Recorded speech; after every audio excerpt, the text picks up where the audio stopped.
Okay, we are officially recording. Welcome, everybody. Thank you so much for being on today. This is the Great Fruitcake Bake Off from the Retail Bakers of America, sponsored by our lovely sponsors, Collin Street Bakery right here. This was a really fun project that our staff Marissa put together for us over the last few months, and we wanted to do something fun to really end this year on a good note, with some tasty fruitcake ideas, and really just kind of give ourselves a good smile before we go into our crazy busy season, as we all of our bakers know that. So I am going to pass it over to Marissa. Marissa's our certification director, and she is going to do our introductions. Off to you, Marissa. Thanks, Bernadette. We are very excited to have our three judges here. Our first judge is Hayden Crawford, who is a co-founder of Collin Street Bakery. Collin Street Bakery is known nationally, and they are experts on everything fruitcake. So we're excited to have Hayden here as our sponsor. We also have Leanne Adams. Leanne is a certified master baker with the Retail Bakers of America, and she is one of our lead judges for the CMB exams with us. So we are excited to have Leanne here as well. And then we have Santa Claus all the way from the North Pole. And Santa knows pretty much everything there's to know about Christmas and Christmas goodies. So he is also here as an expert on fruitcake. And we are excited to get started and share with you the amazing entries that we got for this contest. Perfect. Thank you, Marissa. So I'm going to share my screen, and then we'll sort of go through each candidate, and we will have our judges give a few words just quickly about each candidate. And then at the very end, we will announce who was our Great Fruitcake Bake Off first ever winner, 2020 winner. So here we go. Here is our judges again. Thank you, all of our judges. And here is our first fruitcake. So fruitcake number 4 is from Brandon Ting. Here are a few photos of Brandon's fruitcakes. And then here is his methods and formula for the fruitcake. Well, if you don't mind, I'll start on this one. I just want to say that I really like the idea of allowing the fruits to bring out the sweetness instead of the sugar. Now, you may not know, but Mrs. Claus has been on me about my cookie consumption. He thinks I eat too many. And I love Mrs. Claus, and even though she says I should only have maybe 2 cookies per house, I think it's okay if you leave 3 or 4. I'll go next. First of all, I'm not a co-founder. The bakery's 125 years old, so that would have put me a little bit under the weather. So you look great. I am one of the partners. Yes, thank you. Actually, our group bought it from the original founder. Okay, on the number 4, on Brandon Ting's cake, I wrote very attractive presentation, very moist appearing cake, intriguing use of cold coffee and whiskey to emulate the perception of the absent nuts, and lots of Christmas spice flavor. Those are my notes. And by the way, I gave this one an 18 out of 20. Leanne, how about you? Any comments? Yeah, I thought it was a gorgeous fruitcake. The presentation's really pretty. I have a personal preference that the fruit content in a fruitcake should be either equal to the batter or higher, and we met this on this cake. The fruit's well supported, nothing's falling. There's a lot of fruit. It's a really pretty cake. It's done really well. Very good. Thank you. Okay, we're going to go to our next fruitcake. Fruitcake number 8 from Lilia Burnell. And this is Lilia's picture of her fruitcake and then her formula. Santa, can we start with you? Sure. In reading her description, I think she's going to need to give me a list of those people who soak it in a lot of alcohol. She had mentioned something about that, because I have a certain list here that I may need to put some people on. Does it put them on the good list or the bad list, though? It's 2020. Well, you bring up a very, very good point. This one, I really liked the creativity of this one.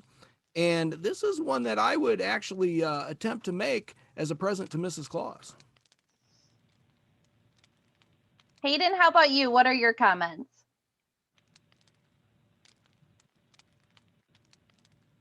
Oh, no, I think Hayden froze.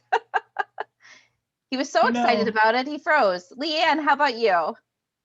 I like the creativity as well. The dirty chai, the combination of chai spices and coffee, I think is a great idea to blend with fruitcake and balance out the sweetness of the fruits.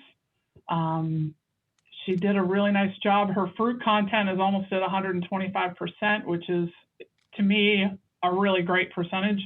It's a well done fruitcake. I like it. Fantastic. And then we will, hello again, Hayden. Sorry, technical difficulties. Gosh. Okay, what I missed? We're just finishing up on fruitcake number 8. Okay, would you like me to jump in? Sure, that'd be great. Thank you. Okay, number 8. My notes. Strong brewed coffee brings a rich, dark color to the cake with the addition of the Christmas spices. This cake is a close cousin to a European dark fruit cake. And that's what I put on that one. Very good. My score on that one was an 18. Great. Fantastic. Okay, we're moving to the next one. This one is fruitcake number 7, Marcia Rooney. Santa, how about you to start? Sure. Out of all of the fruitcakes, I think this one was one of my favorite stories because it was a story about how she made this fruitcake so her daughter would eat it by taking out the things her daughter didn't like. And that's love right there. Leanne, how about you? I agree. I think the story sets the stage for the fruitcake. It is a light colored fruitcake, which you don't see that often. It's nice to see one that's in the pale yellow color. The fruits, again, are picked for her daughter. And I think for people that may not be used to eating a dark European fruitcake, this would be a great place to start. It's a pretty fruitcake too. Yeah, I would agree. That's my notes were this is more cake than fruit. This is not the traditional fruit cake as I know them. Yeah. I've grown up in the business with the dense cakes that we make. But I wrote light and refreshing, moist in appearance, subtle fruit flavoring with pecans for savor and for texture. Unique, pretty presentation. Very good. Okay, we're moving right along. Fruitcake number 3, Maria Cyber. Santa? Sure. One of the things that I liked about this was, particularly in the story, was that, she had honestly said she had never made a fruitcake until now. And I thought, we have to work on the fly a lot up here at the North Pole too. But in looking at the ingredients and looking at some of the things she did, I thought there was some creativity there. And definitely a fruitcake I would try. Leanne, how about yourself? Again, this was somebody that was brand new to fruitcake and brought a very different look and feel to it. The cake has the look of a sponge cake, a really light, airy cake. It's glazed, topped with some coconut.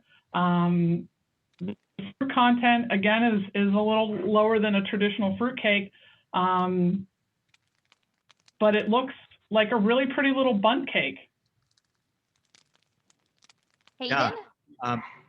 Like Marcia Rooney's cake, this cake might appeal to those that think they don't like fruitcake just because of its appearance.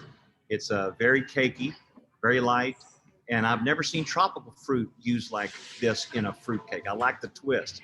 I'm sure it tastes very good. Very good.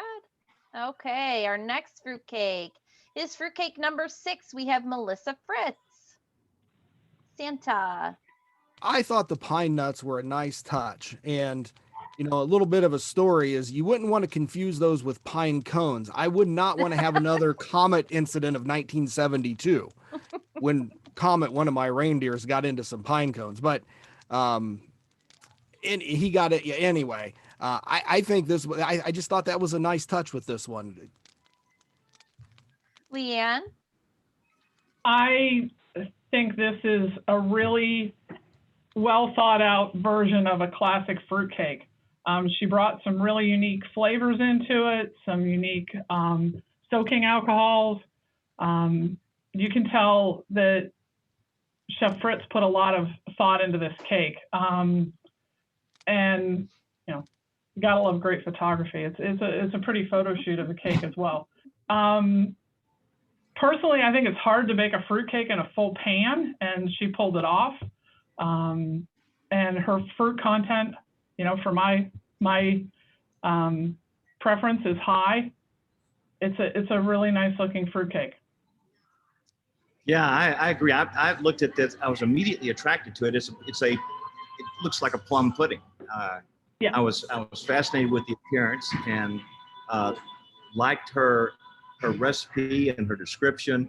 I gave it a 19 out of 20. Ah, very good. Very good. Okay. Our next fruitcake is fruitcake number 2, Michael Zaborowski. Not sure I said that right, Santa. Well, I thought this one looked like a very tasty fruitcake. I thought it was creative. But where Michael had me was that he said I think it was right at the end of his description, was that you could enjoy it anytime with a glass of cold milk. Ah. Leanne. This is what I know as a pretty classic fruitcake. You can see the fruit content is there. The cake is a really pretty loaf cake format, which is traditional for fruitcake. And he's staying right with the very, very traditional prep and fruit choices. I think it's a good, solid classic fruitcake. And Hayden? And I follow the same. I said a simple recipe yielding a straightforward interpretation of fruitcake. Very good. Thank you. Okay. Our next fruitcake is fruitcake number 11 from Micaiah Duncan. Santa? Well, I loved that she had this cake pop idea for fruitcakes. I've never seen that before. But, you know, in my travels, if a child or a family were going to leave something for me, it would be much easier to eat that way. I mean, I could see the elves enjoying these fruitcake pops because they're perfect sizes for them. Leanne? I thought this was a really creative take on a fruitcake, and it was looking at fruitcake with new eyes. Even the cake pop and then coating the cake pop in a caramel glaze. I doubt I would have ever gone there because I'm a real purist on fruitcake, but it's a really pretty unique look and twist on a fruitcake. I like it. And again, I pretty much agree. I'm amazed at the gorgeous presentation on those cake pops. She noted that it was homemade caramel. That's impressive. I wrote beautiful presentation, dense with fruit. I've never seen toasted cinnamon pecans used before. I thought that was a nice touch. Mm-hmm. Very good. Okay, fruitcake number 9, we have Phoebe Scarborough. Santa. Well, little known fact about Phoebe. Phoebe has left this fruitcake for me on many a Christmas Eve. You may not know that. And I always wait, though, until I get back to the North Pole to eat any of it because I never know which version of hers I'm going to get based on her story. Leanne? If you read through, you'll see that this is a gluten-free fruitcake, which is very unique that she got a gluten-free cake batter to support fruit is really impressive. I love the whole story of it, that she has this traditional fruitcake, but adapted it for her customers, and then she adapted it again for this competition. A lot of creativity here, a lot of thought went into this. I'm really impressed with what she's done with this. It's again, same here. I'm very impressed with the presentation. I've got to tell you, the bakery has tried for a number of years to create a gluten-free fruitcake, and we have not yet been successful. Having a gluten-free flour that will hold those nuts and that fruit is very, very difficult. I'm amazed at what she did, and it looks gorgeous. Okay, moving along. Fruitcake number 1, Rick Rickerman, Santa. Well, you know, one of the things that I really liked about his instructions was that you grease and flour the pans and you divide accordingly. And, you know, and I was thinking about this, and I was thinking about, you know, it sounds like pan size is everything here. And I know that if I'm making a fruitcake for me and one of my elves, I'm 2.5 times the size of an elf. And so if I'm doing this accordingly as opposed to evenly, I would get a little bit more fruitcake because I'm larger. But you know, in all seriousness, I really thought that this one looked very delicious, and I really liked what he had done with it. Very good. Leanne? I love when you read through the recipe, you're going to see that the fat was incorporated in with the soaking as part of it. Very older way of making a fruitcake. I'm glad somebody brought it out and showcased it. And we're also looking at, there's a tremendous amount of fruit in this cake. It's 176% inclusions to batter, which is really impressive. It looks moist. I like dark fruitcake. I like the spice in it. It's right up my alley. I wrote rustic. It's such a, I've never seen a cake like this before, and it looks delicious. I saw it and wanted to eat it. It's a great looking cake. Very good. Okay. Fruitcake number 10, we have Stella Galante, Santa.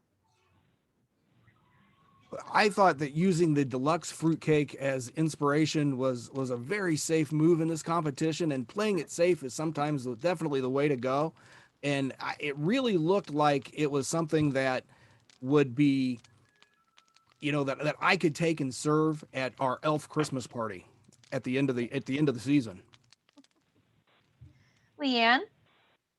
It's a pretty looking cake. It's decorated very attractive, has great eye appeal. You can see the high level of fruit in it. My only thing is it looks a little overdone on the edge, and I didn't see it in the directions. I'm a fan of putting greased paper in the pans to kind of help eliminate that overbaked edge. But it looks like a really pretty fruitcake. And Hayden. I wrote, it's a beautiful presentation, by the way. This is reminds me of European fruit cakes. We are considering making an offering like this with Collin Bakery with a marzipan or some type of a nice icing like this, which you see in Europe. When they think of fruitcake and talk about fruitcake, they don't think about the U.S. versions with the pecans on top or whatever. They have this icing on top. I also noted that they were light on, or she was light on spice. It is a she, right? Yes. So the focus was on the fruit and the pecans. Very European style. I like the look. Very good. Thank you. Okay. I think we have 2 more left. Fruitcake number 5 is from Todd Naster. Santa. Well, I liked his first question when he was writing his description. And it was, why does fruitcake have such a bad reputation? And, you know, and it really got me thinking about that, and how, you know, when people go to the grocery store and you know, there's best by dates and expert and all of this kind of stuff, and fruitcake can last a while, as we know. So, you know, I really liked that. And as I recall, he said somewhere in here that he was 30 years as a pastry chef and had really Yeah. not thought about doing a fruitcake before. And, and I think, that has to go through your mind. Like well, it's been around so long and, making a fruitcake and all of these recipes, really, I mean, it's a lot of work to put into something that you might think nobody's going to eat, but it looked lovely as all of these do. Thank you. Leanne? It's a pretty fruitcake. It has a high level of inclusions. I like what Chef wrote. I have mulled wine, macerated fruits, perfume the cake, and give it a slight tartness that balances the richness of the cake. That's what you're after. You're after that balance. He had a great selection of fruits and inclusions, his spices, so really varied profile of fruits. It's baked well. It's got a light little glaze on it. It's a pretty little fruitcake. And Hayden? I agree with Santa. I liked what he said. In fact, he nailed it. There are actually two reasons why fruitcake gets a bad rap. One is indeed what he said here. This is so true. Second was when Johnny Carson started that joke in the mid-'70s that there's only one fruitcake and it just simply passed around from person to person. So we hold Johnny responsible for that, even though I have been told that he actually had jokes that were expired, and he went on his show and tore them in half and tossed them into a fireplace on his show. Haven't seen that episode, but I'm saying back to his fruitcake. It's a bready, cakey fruitcake. Looks good. I think I like it. Very good. Okay, here's our last fruitcake. Oh, was that our last fruitcake? That was our last fruitcake. Yeah. I'm so sorry. That's okay. I was rambling through trying to find. Yeah. Well, I was a little worried you were going to say, "Here's our last fruitcake," and have my picture on the screen. No, we want to stay on your good list, Santa. We for sure want to stay on the good list. So, thank you all. I mean, this was wonderful. This is the first year that we've done this great fruitcake bake-off and our first partnership with Collin Street Bakery. So really, thank you. We don't have a sound effect for a drum roll, but based on all of the scores and the rubrics for all of the cakes that were entered, our winners are we ready to show our winners? Here we go.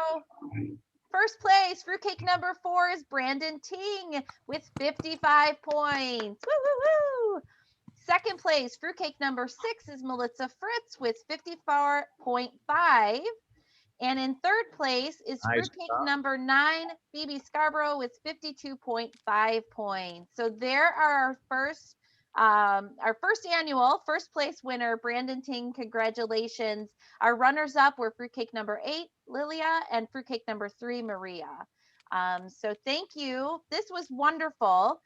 We can't thank our sponsor enough, Collin Street Bakery, for doing this with us, and Santa for being a part of this, and Leanne for always giving us your expertise on all things baking and pastry. So thank you all so incredibly much. And we hope everybody has a wonderful, wonderful holiday season.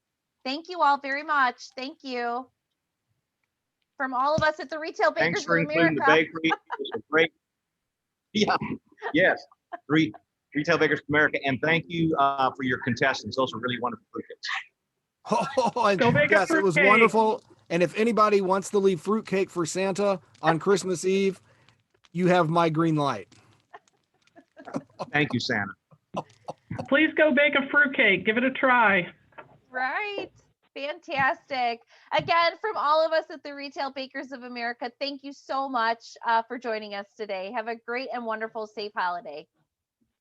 All right. Thank you. Bye-bye. Bye-bye. Bye.